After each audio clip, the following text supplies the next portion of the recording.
Praise the Lord. பயப்படாதே.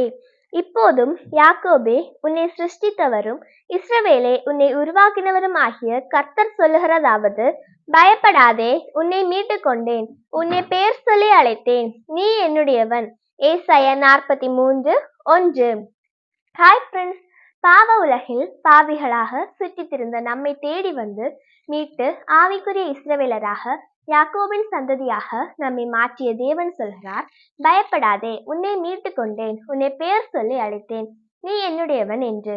எவ்வளவு பெரிய ஸ்லாக்கியம் இது!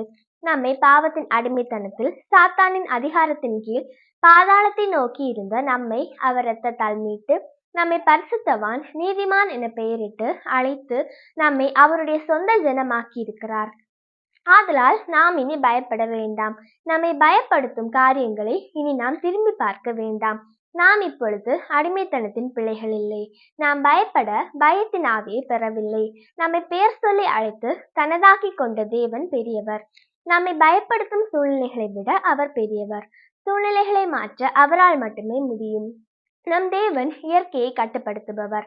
ஆதலால் அவரால் முடியாத அதிசயமான காரியம் ஒன்றுமில்லை. நம்மை பெயர் சொல்லி அழைத்து தமதாக்கி கொண்ட தேவன் உண்மையுள்ளவர். அவர் பொய் சொல்லுவதில்லை. பாதி வழியில் அவர் கைவிடுவது இல்லை.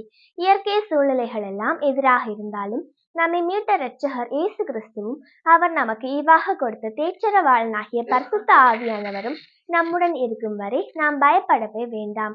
ஆம், பிதாவாகிய தேவனும் இயேசு கிறிஸ்துவானவர் நம்மை அழைத்து தேர்ந்தெடுத்து அவருடையதாக்கி கொண்டிருக்கிறார். அவர் இரத்தத்தினால் மீட்டிருக்கிறார். ஆதலால் நாம் பயப்பட வேண்டியதில்லை. அவரையே நம்பி இருப்போம். எப்பேற்பட்ட சூழ்நிலைகள் வந்தாலும் அவர் தாமே நம்மை ஜெயத்தோடு வழி நடத்துவாராக. ஆமேன்.